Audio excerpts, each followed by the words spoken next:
Assalamualaikum. Hari ni ada kisah pasal hantu jerangkung. Cerita ni dikongsikan oleh Pak Cik Ki yang berasal daripada Johor. Kejadian ni berlaku pada tahun 1987. Setiap perkongsian ada mistiknya.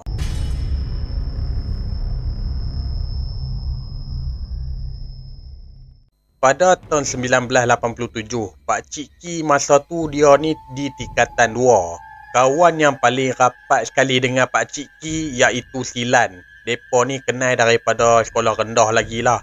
Depa berdua ni merupakan budak-budak yang nakal, tapi bukanlah nakal suka pi berkelahi dengan orang, cari pasal dengan orang tak. Depa ni lebih suka mencuri buah-buahan di kawasan rumah orang. Tak kira lah buah lansat ke, buah rambutan ke, buah durian ke, buah cempedak ke, buah pelam ke, buah mangga ke, buah jambu ke, atau dan sebagainya lah. Tak kira siang, tak kira malam. Asal nampak ada pokok buah lebat je, mereka mesti pergi rembat. Tapi mereka rembat ni pun bukanlah jumlah yang banyak. Mereka ni rembat sekadar untuk mereka berdua makan. Sepanjang yang mereka pergi curi buah-buahan di kawasan rumah orang tu tak pernah kantoi lah. Dan lagi satu, setelah mereka dah dapat buah-buahan yang mereka curi tadi tu, mereka akan bawa di kawasan tepi sungai. Mereka akan makanlah dekat tepi sungai tu. Lepas tu buah-buahan yang jenis ada kulit tu, mereka akan buang ke sungai. Sebab apa? Sekurang-kurangnya nanti kalau kantoi tak ada bahan bukti. Yang buah-buahan mereka pergi curi tu pula, mereka tak peduli sama ada rumah kawan ke, rumah orang tak kenal ke, rumah tu orang kenal ke, mereka tetap pergi rembat juga. Tapi itulah, setiap perbuatan sepandai-pandai tupai melompat, akhirnya tergolek dok juga. Satu hari, masa tu siang, mereka pergilah ke kedai runcit yang dalam kampung mereka tu. Tuan kedai runcit tu nama dia Pak Daud. Lalu mereka berdua ni pun masuklah ke kedai runcit tu. Kononnya nak beli keropok. Bila dah masuk ke dalam kedai runcit tu, mereka tengoklah duit dalam poket tu dengan harga keropok tersebut. Bila duit tak cukup ni, mereka ni dah berniat dah untuk mencuri. Yang si Pak Cik Ki ni lah tolong cover line. Masa tu pula, yang si Pak Dok ni ada dekat tempat orang nak bayar duit tu sambil baca surat khabar. Dalam masa yang sama juga, kedai Pak Daud ni tak ada orang lain selain daripada mereka berdua ni dan juga si Pak Daud. Jadi senanglah mereka ni nak merembat. Yang si Pak Cik Ki dan juga si Lan ni ambil keropok tersebut tu, selit di celah perut mereka. Jadi Pak Daud ni tak perasan lah apa benda yang mereka ambil. Lalu Pak Cik Li dan juga si Lan ni dah dapat apa benda yang mereka nak. Mereka keluarlah kedai tu macam tak ada apa-apa. Sebelum nak melangkah keluar daripada kedai runcit Pak Daud ni, yang si Pak Cik Ki ni dah tengok dah yang si Pak Daud ni sambil baca surat khabar tanpa memerhatikan mereka berdua. Bila mereka berdua ni dah keluar daripada kawasan kedai runcit Pak Daud ni, mereka menujulah pergi ke sungai.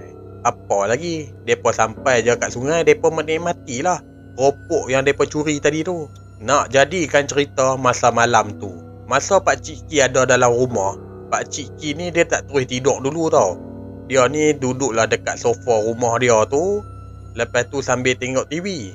Adik-beradik, mak, ayah, semuanya dah duduk dalam bilik masing-masing lah. Ketika tu hanya Pak Cik Ki seorang saja layan TV. Dan kebetulan pula esoknya hari cuti sekolah. Tepat pukul 12 malam, ada orang ketuk rumah. Tapi masalahnya, kalau ketuk biasa tu tak apalah, ini ketuk bagaikan nak roboh rumah orang Sampaikan ayah kepada si Pak Cik Ki ni keluar daripada bilik ni. Pak Cik Ki ni dia bangun daripada sofa tu, dia pergilah buka pintu. Bila buka pintu tu, alangkah terkejutnya yang si Pak Cik Ki ni, dia sendiri tersungkuk. Apa yang Pak Cik Ki ni tengok depan mata dia sendiri, iaitu ada satu makhluk. Dia seperti rangka manusia. Bahagian tengkorak mata tu ada mengeluarkan satu cahaya merah. Gigi makhluk tengkorak tu, dia ada 2 batang taring. Tapi benda tu berdiri tau, betul-betul di pintu depan rumah. Dan makhluk tu pula, dia bercakap. Dia habaq dekat si Pak Cik Ki ni. Tadi siang hang ada ambil sesuatu daripada tuan aku. Sekarang hang pulangkan balik. Ayah Pak Cik Ki ni pun menghampirilah dekat kawasan pintu tersebut tu. ayah ni tak ada rasa takut, tak ada rasa gentar langsung dengan makhluk tersebut tu. Ayah mula-mula dia tanya dulu dekat Pakcik Ki, ada ambil siapa-siapa punya barang ke tadi siang? Pakcik Ki ketika tu dia tak mampu nak bercakap tau. Dia cuma anggukkan saja kepala dia. Lepas tu ayah Pakcik Ki ni pandang ke arah makhluk tu, dan ayah Pakcik Ki ni habaqlah dekat makhluk tu. Hang baliklah. Besok aku pergi jumpa Tuan Hang. Besok aku selesaikan masalah ni. Bila ayah kepada si Pakcik Ki berkata sedemikian rupa, makhluk tu dalam sekelip mata je terus raib. Lepas tu ayah Pakcik Ki ni pun tutup pintu. Ayah Pakcik Ki ni suruh si Pakcik Ki ni bangun. Yang si Pakcik Ki ni pun dia bangun lah. Lepas bangun-bangun kena penampak sedar. Ayah Pakcik Ki ni tanyalah dekat si Pakcik Ki, tadi siang hang ambil apa? Hang ambil barang siapa? Pakcik Ki ni pun dia cerita balik lah. Dia pergi kedai Pak Dok lah, curi keropok lah. Ayah Pakcik Ki ni pun kata dah esok pagi hang ikut aku, kita pergi kedai Pak Dok tu. Jadi si Pakcik Ki ni pun dia masuklah ke bilik dia. Tapi masalahnya bila ada dari dalam bilik, dia tak boleh tidur. Pasal apa? Dok rasa takut lagi apabila yang dia bertemu dengan makhluk tengkorak tersebut tu. Sampailah siang yang si Pakcik Ki ni tak boleh nak tidur. Bila dah tak boleh nak tidur tu, ayah kepada si Pakcik Ki ni ketuklah pintu bilik. Lepas tu yang si Pakcik Ki ni keluarlah daripada pintu bilik dia tu. Lepas tu ayah ni habaq dekat si Pakcik Ki, dah lah ni hang ikut aku, kita pergi kedai Pak Dok tu. Masa tu mereka berdua ni daripada rumah pergi ke kedai Pak Dok tu naik motor. Bila sampai je dekat kedai Pak Dok tu, ayah kepada si Pakcik Ki ni dia minta maaf sangat-sangat lah dengan si Pak Dok. Ni Dok, aku minta maaf lah dengan perbuatan anak aku semalam ni. Lah ni aku nak selesaikan lah masalah ni. Berapa harga anak aku ambil semalam tu? Lepas tu Pak Dok ni pun habaq lah harga sekian-sekian macam ni. Lepas tu yang si bapak kepada si Pakcik Ki ni pun bayar lah.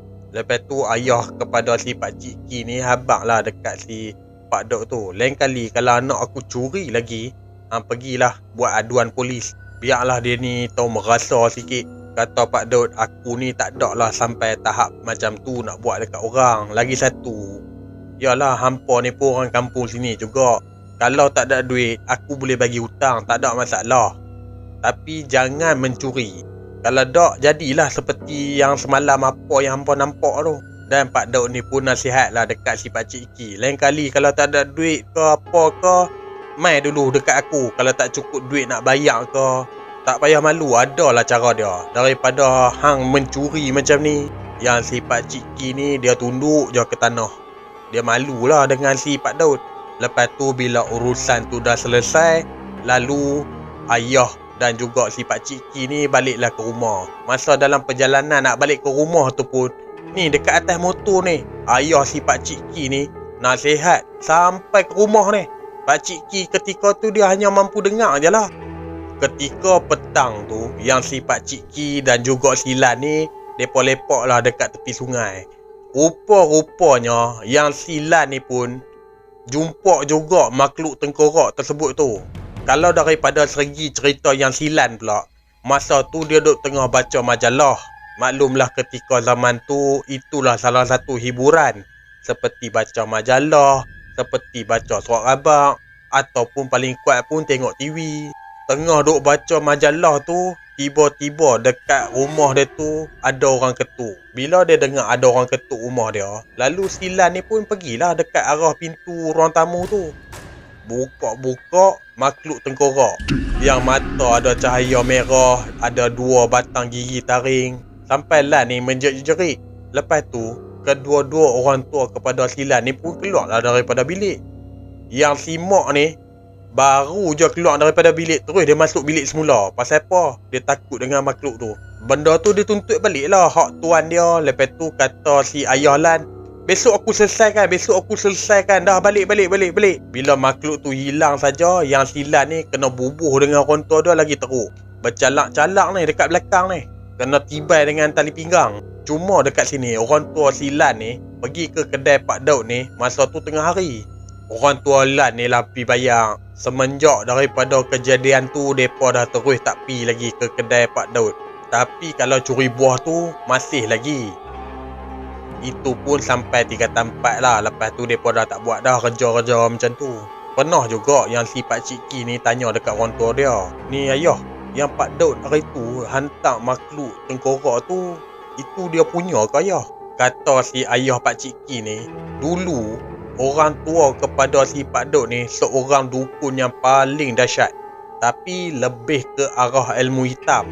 Lepas orang tua kepada si Pak Daud ni meninggal, mungkin saka-saka dia tu bagilah dekat si Pak Daud. Tapi kata si ayah Pakcik Ki, yang Pak Daud punya tu, dia ni tak ada lah memudaratkan orang. Dia lebih pada untuk jaga kedai dia, jaga diri dia, jaga rumah dia, jaga harta benda dia. Tak macam orang tua si Pak Daud dulu. Mereka ni betul-betul main ilmu hitam tu jenis yang boleh menyakitkan orang ni. Lepas tu yang si Pakcik Ki ni tanyalah dekat ayah dia, "Ni ayah, yang malam tu kita nampak tu hantu jenis apa tu?" Kata si ayah Pakcik Ki, kalau nak tahu yang tu lah jerangkung. Tapi sebenarnya orang kampung ni tahu pasal yang si Pak Daud ni ada bela hantu jerangkung tersebut tu. Tapi itulah, yang jenis Pak Daud ni pun dia bukan suka cari masalah dengan orang ke, suka pergi berkelahi dengan orang ke, tak ada. Dia dengan hal dia je. Kehidupan dia pun kalau orang ajak bersembang, ajak lepak minum kopi ke apa ke, dia tetap okey dia.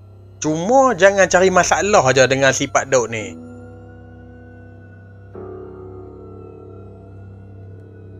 Okey, ni nasihat daripada Pakcik Ki sendirilah.